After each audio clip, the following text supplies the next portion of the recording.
Hey, I'm Joey. And I'm Dana. Welcome to Car Chats. In this episode, we're going to be exploring some problematic phrases that are often used to talk about LGBTQ people and same-sex relationships. One of our favorite things to do is break down terminology that has been normalized in our society, but that is also actively causing harm. We'll start off by unpacking the gay lifestyle, which is often used to refer to gay, bi, and lesbian folk who are in same-sex relationships or who are pursuing same-sex relationships. For example, because I'm dating a woman, some people would say that I'm living the gay lifestyle. This is a term that is almost only used by communities who do not approve of same-sex relationships, which often means you hear it in Christian circles. Our biggest problem with this phrase is that it's dehumanizing. It is inherently othering, and you can tell that by the fact that there is no straight lifestyle. The use of the phrase gay lifestyle indicates a choice to deviate from the norm and therefore do wrong. You can tell that the phrase gay lifestyle hinges on the idea that people choose to be gay and therefore are choosing to live their gay lifestyle. Unfortunately, the phrase gay lifestyle often includes an assumption of wild, promiscuous sexual living. That fact alone should steer anyone away from using the phrase gay lifestyle because it is generalizing in an inaccurate and extremely negative way. Another dehumanizing element of this phrase is the way that it frames same-sex relationships or pursuing a same-sex relationship as wrong or bad. It's very hard to explain this painful contradiction to people who are not affirming. We understand that some people believe same-sex relationships are wrong. But as someone dating a woman, it strikes me that my relationship at its core is really no different than any other romantic relationship. In fact, I'd say it's holistically pretty good. Pretty great. Hands down. I stand Dana, and oops, she who will not be named. It feels particularly dehumanizing when I know many people in life will judge the goodness of my relationship on the gender of my partner. It doesn't make sense, y'all. It doesn't make sense. It is hurtful that people will write off every good and beautiful thing in a partnership just because of the people's genders. We know that Christians will point back to the creation story and say, boom, there's your answer about marriage, male and female. Problem solved, good night. Put it in a box. Tie with a bow.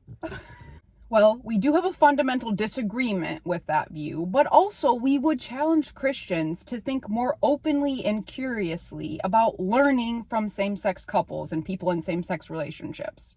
Do you know any same-sex couples in your life? And do you treat them as full, awesome, good human beings? Why is it okay to write these people off entirely? We do not think that is okay. Now let's get to the second phrase, which is used primarily in Christian intellectual conversations. Homosexual practice. Unfortunately, this isn't a fun reference to gays and bis gathering for sports. Instead, when people use the phrase homosexual practice, they're referring to partners of the same gender having sex. Let's talk about sex, baby. Let's talk about no. This is a great example of how Christians, in general, are just uncomfortable with talking about sex openly. All right, let's break it down. First and foremost, what? Practice? Not a game. Not a game. Practice? Seriously, y'all, what inspired anyone to come up with this phrase and think that it was a good idea? Fundamentally, this is a dehumanizing phrase. Again, we see this exemplified in the fact that we do not talk about straight relationships the same way. There is no heterosexual practice because they're normal. They're just having sex. You can clearly see the way that using homosexual practice stigmatizes same-sex couples. We understand that Christians will continue to have this debate over same-sex relationships being right or wrong, but please stop saying the words practice or activity when you're just referring to sex. It's dehumanizing and is very revealing of how stigmatized same-sex sex is and sex in general in Christian circles. Let's go ahead and be honest and just name what we're talking about. We wanted to highlight these problematic phrases today because we believe it's important to realize the danger of using dehumanizing language. Because these phrases are normalized in Christian contexts, we lose sight of the way that they other LGBTQ people and same-sex couples and cause them direct harm.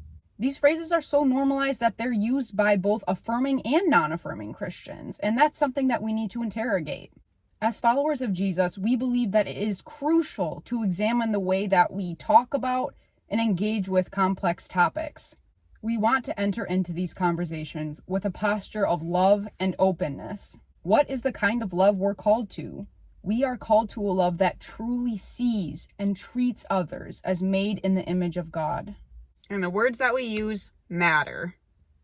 So on that note, time to take off. See you later. Bye, everyone.